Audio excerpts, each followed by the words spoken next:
What's going on, guys? Welcome back to another video.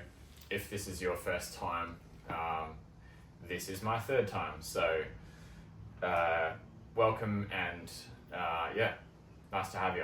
In the last video I was talking about the hazard perception test and how confusing getting through that process was, and I've since been for my motorcycle test and failed. And so in this video, I wanted to sort of do a recap as to why I failed. With me, I have the score sheet. Now, I would have loved this before I went for my test, because I didn't even know what I was going to be tested on, other than what I heard from just the driving instructor when I was getting lessons saying, oh, they'll test you on this, or they'll check to see if you can do X, Y, Z. By the way, if you can hear all these birds, I live in the bush, pretty much, and there's just always birds, so I'm sorry about that. Anyway, on to the sheet. So,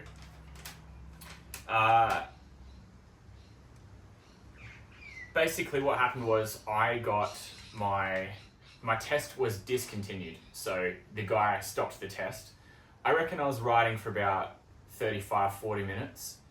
Now, can I just say, this came as a complete shock to me.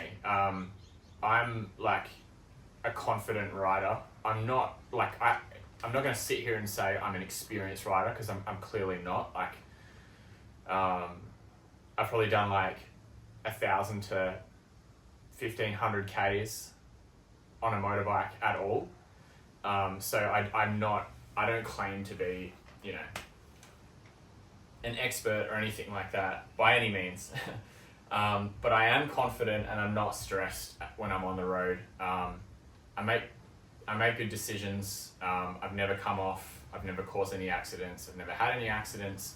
I'm a really safe driver. I take things like slow and methodical and whatever. And yeah, so this came as a shock to me, especially considering that some of the things that I was failed for, I passed when I was doing my driving exam. So it's almost the exact same scenario happened, and the guy still passed me in my driving test. So when it was kind of unfolding in my motorcycle test, I was like not stressing too much, because I had previously passed it in a car test. So anyway, moving on to the actual sheet itself.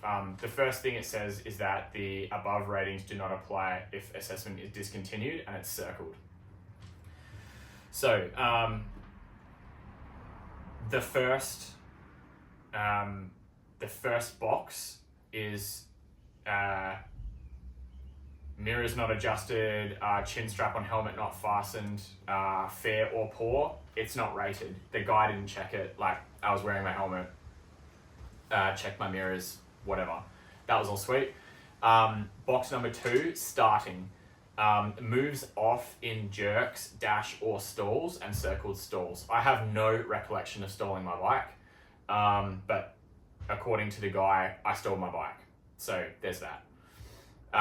Number 3, gears. Options are doesn't change gears soon enough, changes to incorrect gear, jolts vehicle changing gear, gears change while turning corner, changes gear while turning corner, coasts in neutral or depresses clutch, incorrect use of gears. That was not rated. So this obviously wasn't checked because my test got terminated early. Number 4, steering. Incorrect position of hands on bars, unnecessary steering with one hand, or erratic steering. None of those are ticked. Normal riding. Unreasonably slow, erratic speed, fails to use rear view mirror frequently, stops with incorrect foot down, fails to adopt suitable road position, stops in unsafe position, following too close, overtakes too many vehicles, over center line when not overtaking, slows or brakes in oil slick, exceeds speed limit by up to 5 kilometers. It exceeds speed limit by more than 5 kilometers. None of that's ticked. And then at this point, box 6 is crossed. And I don't know if that says 100 or 18, I can't tell. The way it's written, the assessor's handwriting's not great. It just says assessment discontinued. But then they've put that 18 or 100 number, I don't know. Box 7, parking / hill park. Fails to angle front wheel to curb when parked, rolls back when starting, poor coordination between clutch and brake when starting, parks in neutral, does not maintain control of mirror of motorcycle. Option A, simulated emergency stopping, stops too far from given mark, poor technique, stalls engine, stops with incorrect foot down, locks steering wheel during simulated emergency stop, stops too slowly in simulated emergency stop, or unable to complete. So old mate, the assessor, ticked the bottom three. Locks wheel during simulated emergency stop.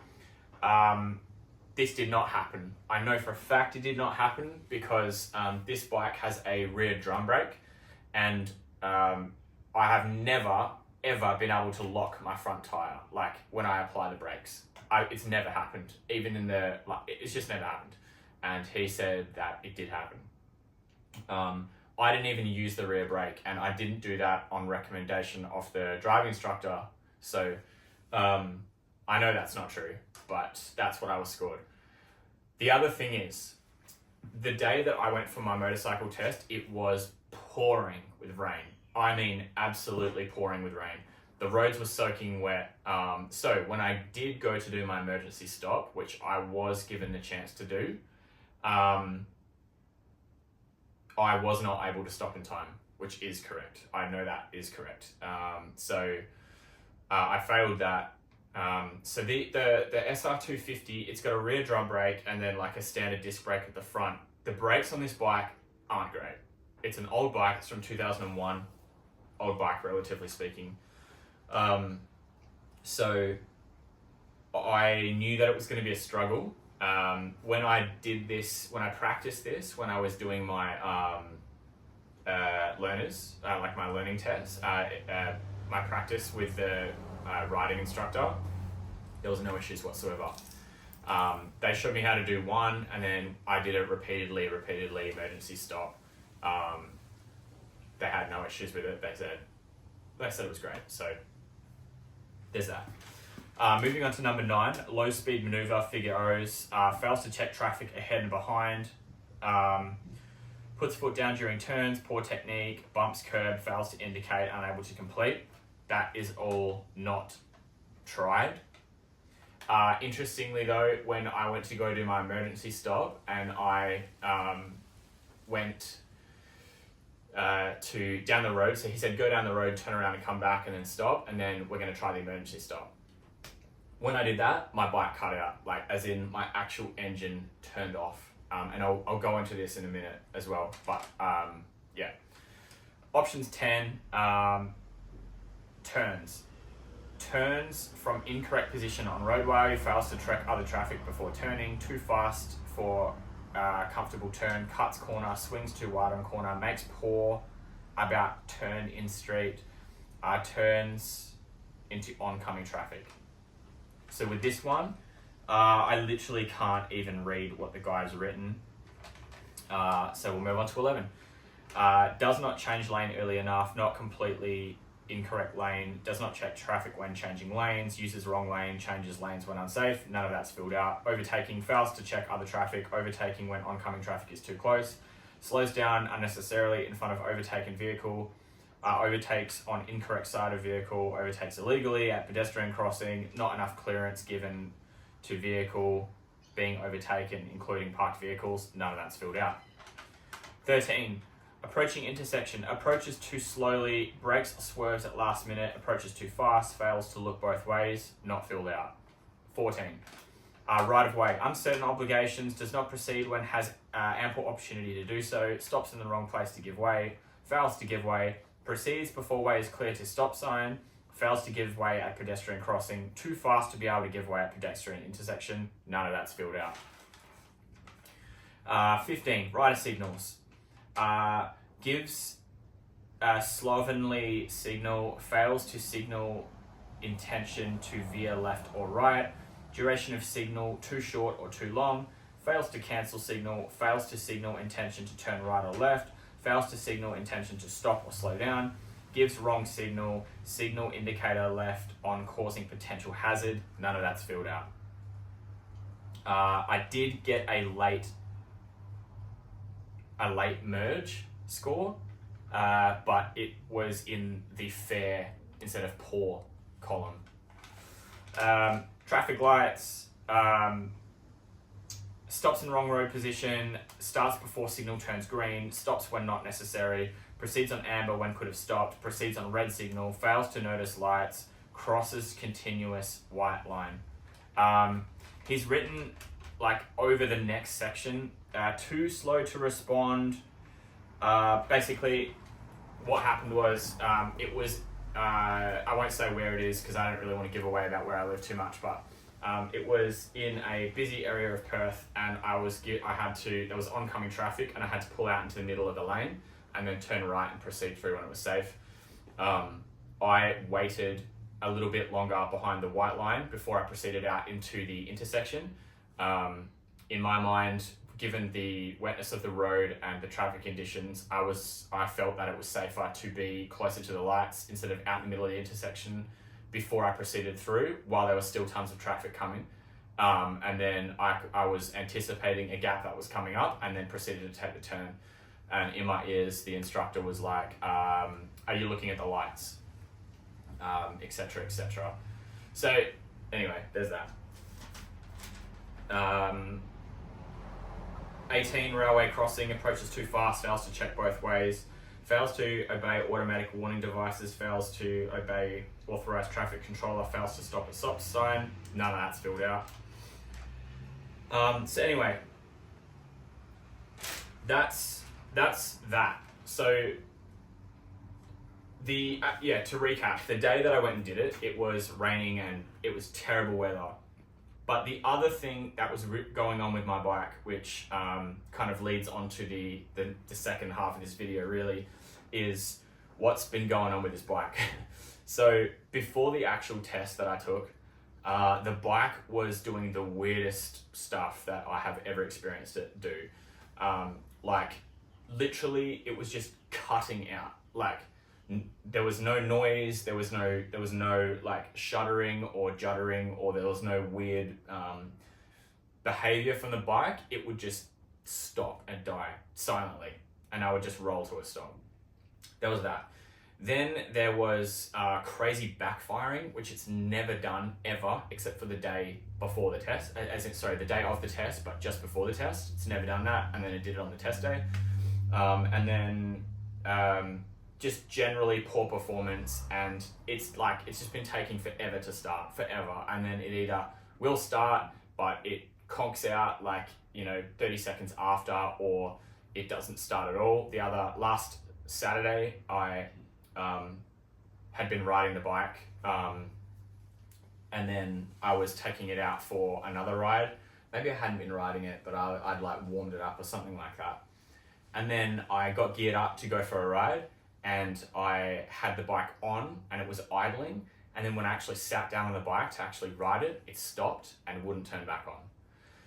So I was pretty annoyed about that because I was all ready to go out for a ride and I couldn't. So I was pretty upset. Then what happened was when I was using the ignition, it was ticking and buzzing, and I will try and roll some footage of that now.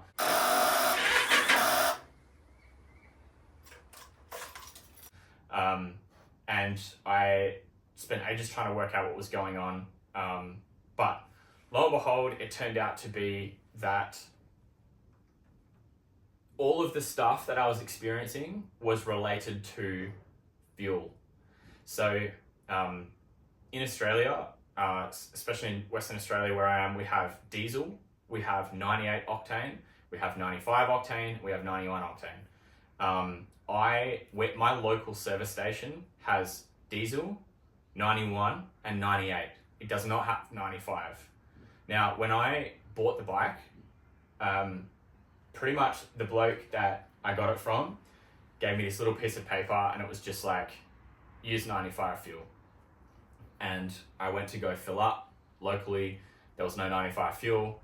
And someone recommended that I go to 98 fuel because it's safer to go up than to go down.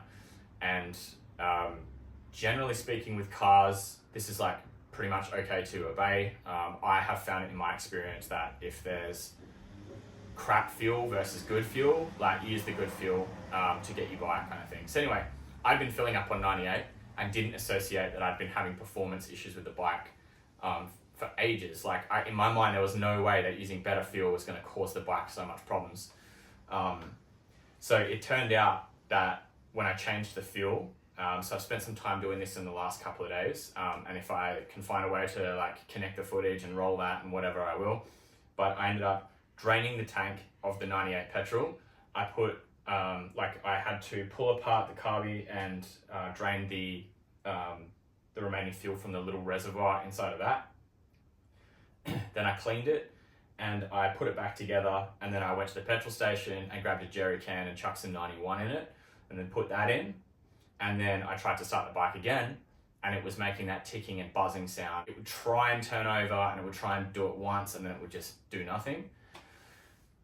Turns out that using the wrong fuel and the bike struggling to start it basically just drained the battery. So I had no power. So then I went to Bunnings, it's like our local hardware store, and I picked up a motorcycle charger a motorcycle battery charger for 25 bucks. I plugged it into the mains and charged my battery for probably like 40-50 minutes. And the bike turned on, and I'll roll that footage now. So the battery's been on charge for a bit, and I have drained the fuel and then got 91 or new fuel. I put that into the tank, and then I drained the carby sump, which was holding the old fuel, cleaned that, and then put that back together. The choke's out, so according to what I've read in the owner's manual, pull the choke all the way out, start the bike, and then as soon as it started, put the choke halfway in and let the engine warm up. And then when the engine's warm, you put it all the way in. So I will disconnect the power to the charger. I guess this is the test. So on position, it's in neutral. The choke's all the way out.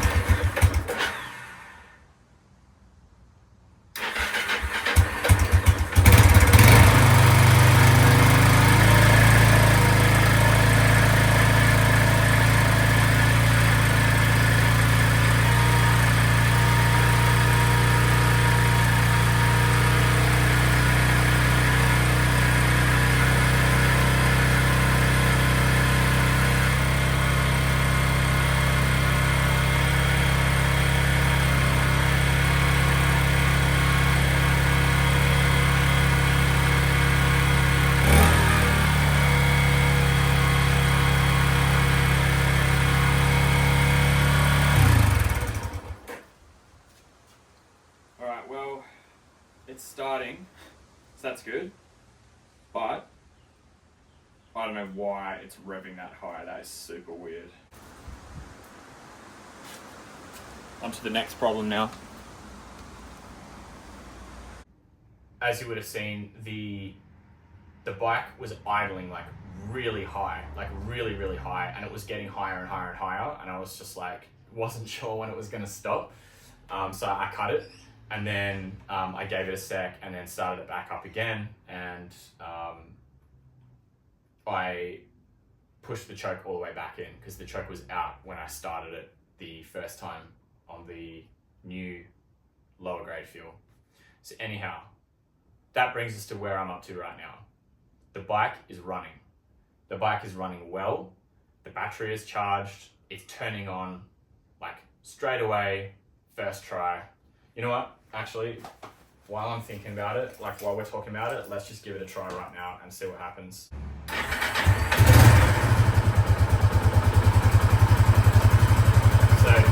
that never happens. Well, it never happens in the last few months anyway.